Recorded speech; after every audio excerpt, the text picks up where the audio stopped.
మిత్రులు దయచేసి మన్నించాలి. విద్యార్థి నిరుద్యోగ యువకుల పోరాటాలలో తప్పకుండా నా పాత్ర కొంత తక్కువనే ఉందని నేను ఒప్పుకుంటా ఉన్నా. కారణం ఏంటి అంటే ఒక్కొక్కరి పంతా ఒక రకంగా ఉంటుంది. నేను నమ్మిన పంత ఇంతకుముందు మా గురువు గారు చెప్పినట్టుగా, వినోద్ గారు చెప్పినట్టుగా, గాలి వినోద్ కుమార్ గారు చెప్పినట్టుగా political power is master key అనే దాన్ని బాగా అవగతం చేసుకొని నా లక్ష్యం అటువైపే పెట్టి మా తల్లిదండ్రుల ఆశీర్వాదం, భగవంతుడి దీవెనలు, మీ అటువంటి యువత చేయూత, మీ మనటువంటి వాళ్ళ పోరాటాల వల్ల నేను 2 సార్లు ఎమ్మెల్యే కాగలిగిన. నేను ఎన్ని సాధించినా, ఎంత ఎదిగినట్టుగా అనిపించినా అది ఆర్టిఫిషియల్ మాత్రమే. నిజమైనటువంటి ఎదుగుదల ఎప్పుడవుతుంది అని అంటే సమాజంలో ఉన్నటువంటి రుగ్మతలు, సమాజంలో ఉన్నటువంటి స్వార్థపూరితమైనటువంటి వ్యవహారాలను కనుక గమనిస్తే వీటి వల్ల నష్టపోతున్నటువంటి వాళ్ళని ఎప్పుడైతే మనం కాపాడడానికి పూనుకుంటామో అప్పుడే కొంత మనము నిజమైనటువంటి పాత్ర పోషించినటువంటి వాళ్ళం అవుతామని, ఒక పక్క ఈ మధ్యనే బీజేపీలో చేరినప్పటికీ మా పార్టీ అధ్యక్షుల వారు రామచంద్రరావు గారు నాకు ఆదేశించినప్పటికీ వీలైతే వెళ్ళిరండి, మీరు కూడా అడ్వకేట్గా ప్రాక్టీస్ చేసిండ్రు, లా చేసిండ్రు, లాలో పిహెచ్డి చేసిండ్రు, అప్రాప్రియేట్గా ఉంటుంది అంటే నేను ఇక్కడికి రావడం జరిగింది. దీంతో కొంత మిమ్మల్ని కలిసేటువంటి భాగ్యం దొరికింది. తప్పకుండా మరొక పోరాట పటిమను ప్రదర్శించేటువంటి అవకాశం వచ్చినట్టుగా నేను భావిస్తూ, మొత్తంగా ముందున్నటువంటి పోరాట యోధులు ఒక పక్క క్రూరంగా, దుర్మార్గంగా అధికారంలో ఉన్నటువంటి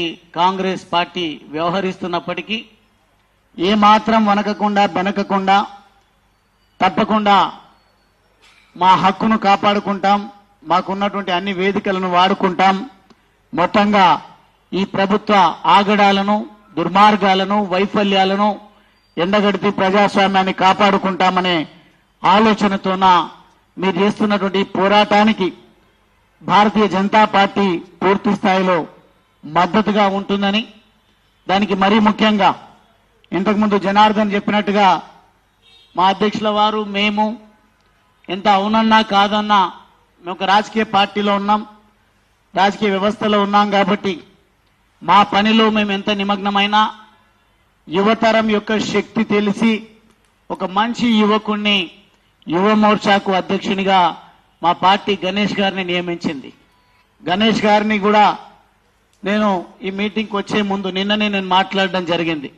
మేము ఒక మీటింగ్కు, 2 మీటింగ్లకు, 10 మీటింగ్లకు వెళ్ళగలుగుతామేమో, కానీ క్షేత్రస్థాయిలో పోరాటం చెయ్యాలంటే మీకున్నటువంటి పట్టుత్వము, మీకున్నటువంటి ఆ పోరాట పటిమ మాకు అంతగా ఉండదు. కాబట్టి మీకు ఈ గ్రూప్ 1 ఆస్పిరెంట్స్ ఏదైతే ఈ ప్రభుత్వ కుట్రల వల్ల ఇబ్బంది పడి రోడ్ల పాలు అవుతా ఉన్నారో వారి ఏజ్కు సమానంగా ఉంటుంది. మీరంతా కూడా భుజానికి భుజం ఆనించి యువ మోర్చా గనక నడవగలిగితే తప్పకుండా భారతీయ జనతా పార్టీ మద్దతుగా ఉంటుంది. నేను కూడా అవసరమైతే వ్యక్తిగతంగా కూడా మద్దతుగా ఉంటా అని చెప్తే గణేష్ కూడా తన సుముఖతను వ్యక్తం చేయడం జరిగింది. ఇదే విషయాలను చెప్పమని కూడా మా తమ్ముడు, మా యువ మోర్చా అధ్యక్షుడు కూడా చెప్పడం జరిగింది. కాబట్టి మీరు భయపడాల్సినటువంటి అవసరం లేదు. అధికార పార్టీ ఎన్ని కుట్రలు కుతంత్రాలు చేసినా, ఇంతకుముందు మా మిత్రుడు రాకేష్ రెడ్డి గారు చెప్పినట్టుగా ఒక పక్క బీఆర్ఎస్ కూడా మేము మద్దతుగా ఉంటామని అంటుంది. బీజేపీ పూర్తి స్థాయిలో మద్దతును ఆల్రెడీ ప్రకటిస్తూ వస్తుంది. మీరు చేసినటువంటి మార్చ్, ఏం మార్చ్ అది, బండి సంజయ్ గారు 29 మిలియన్ మార్చ్కు మీరు నాయకత్వం వహిస్తే సెంట్రల్ మినిస్టర్గా ఉన్నటువంటి బండి సంజయ్ గారు కూడా మీతో పాటు నడవడం జరిగింది. అంటే ప్రతి సందర్భంలో భారతీయ జనతా పార్టీ తమ వంతు పాత్ర పోషిస్తూ వస్తుంది. ఖచ్చితంగా యుద్ధంలో గెలిచే వరకు కూడా పార్టీ ఖచ్చితంగా మీకు అండగా ఉంటుందనే విషయాన్ని నేను ఈ సందర్భంగా తెలియజేస్తూ కొన్ని విషయాలను గుర్తు చేయదలుచుకున్నా. ఈరోజు మా మిత్రులు ఎవరైతే ఉద్యోగ వేటలో తమ పెర్ఫార్మెన్స్ పూర్తి స్థాయిలో ఇచ్చినప్పటికీ మీ కుట్రలు కుతంత్రాల వల్ల ప్రిలిమ్స్ క్వాలిఫై కాకపోవచ్చు, ఉద్యోగాన్ని సంపాదించకపోవచ్చు. కానీ ఆ వేటలో వారు చేసినటువంటి పోరాటం ఈరోజు సమాజం చేత ప్రశంసించబడతా ఉంది. కాబట్టి సమాజంలో ఉన్నటువంటి తెలంగాణలో ఉన్నటువంటి ఒక కాంగ్రెస్ పార్టీ తప్ప అన్ని పార్టీలు వారి పోరాటానికి అండగా నిలుస్తా ఉన్నాయి. కానీ రేవంత్ రెడ్డి గారు ఆయనకి ఏం ఎలిజిబిలిటీ ఉంది? ఒకవేళ మనం ఉద్యోగం సంపాదించాలంటే అన్ని ఉద్యోగాలకు ప్రయత్నం చేస్తా ఉన్నాం. యూపీఎస్సీకి ప్రయత్నం చేసినాం, గ్రూప్ 1, గ్రూప్ 2, ఇంకా ఏ ఉద్యోగం అవకాశం ఉన్నా స్థితిగతులను దృష్టిలో ఉంచుకొని మనం ప్రయత్నాన్ని కొనసాగిస్తా ఉన్నాం. కానీ రేవంత్ రెడ్డి గారు కోడంగల్లో తిరస్కరించబడ్డాడు. ఏ రోజు కూడా మంత్రి కాలేదు. కానీ ఈరోజు ఏకంగా ముఖ్యమంత్రి పీఠాన్ని అధిరోహించింది. అది ఎవరి పుణ్యమా అనేది మర్చిపోతా ఉన్నారు. ఇదే నిరుద్యోగ యువత కావాలని మీరు భ్రమ పెడితే మోసపోయి విశ్వసించి నమ్మి మిమ్మల్ని ముఖ్యమంత్రి పీఠం పైన కూర్చోబెడితే ఒకటే నోటిఫికేషన్తో నా 2 లక్షల ఉద్యోగాలను నేను ఫిలప్ చేస్తా అని ప్రగల్భాలు పలికారు. కానీ ఈరోజు మాత్రం అవహేళన చేసే విధంగా కాంగ్రెస్ పార్టీ వాళ్ళు టీవీ డిబేట్లలో కానీ అక్కడక్కడ మాట్లాడుతున్నటువంటి సందర్భంలో కానీ వాళ్ళు ప్రిలిమ్స్కే క్వాలిఫై కాలేదు అని వాళ్ళకున్నటువంటి ఎఫిషియన్సీని, టాలెంట్ను తక్కువ చేసి చూపి ప్రయత్నం చేస్తా ఉన్నారు. నేను అడుగుతా ఉన్నా, అందుకే రేవంత్ రెడ్డి గారు ముఖ్యమంత్రి పీఠం పైన కూర్చోవడానికి అర్హుడా? ఈరోజు ఎంత అవహేళన చేస్తా ఉన్నారు, ఎంత అవమానపరుస్తా ఉన్నారు. అంతర్జాతీయ వేదికల పైన మీరు మాట్లాడుతున్నటువంటి మీ భాష, మీకున్నటువంటి అవివేకం బయటపడి తెలంగాణ అభాసపాలవుతున్నటువంటి విషయాన్ని ముఖ్యమంత్రి రేవంత్ రెడ్డి గారు, కాంగ్రెస్ పార్టీ అర్థం చేసుకోవాల్సినటువంటి అవసరం ఉంది. మీరేమో ఎమ్మెల్యేగా ఓడిపోయి ఏ రోజు ముఖ్యమంత్రి కాకుండా, అంటే వితౌట్ ఎనీ ప్రిపరేషన్, మీరు కూడా కలలో అనుకోలేదు. కానీ నిరుద్యోగులు గత ప్రభుత్వంలో పేపర్ లీక్ అయ్యిందని ఆగ్రహం ప్రదర్శిస్తే అప్పుడున్న ప్రభుత్వం దిగిపోవాల్సినటువంటి ప్రమాదం ఏర్పడ్డది, దిగిపోయింది.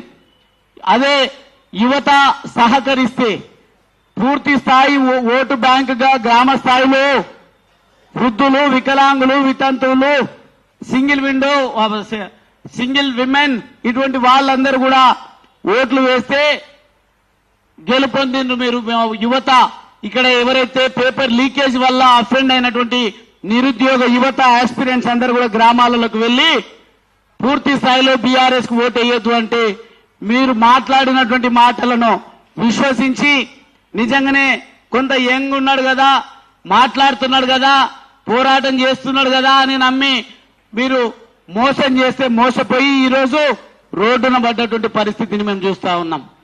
రోజు అదే విధంగా చాలా రివెంజ్ పాలిటిక్స్ చేస్తా ఉన్నారు. అది రివెంజ్ పాలిటిక్సా, వాస్తవాల పక్కన పెడదాం. కొన్ని కేసులలో ఆ కేసుల ప్రస్తావన దేవలసినటువంటి అవసరం లేదు.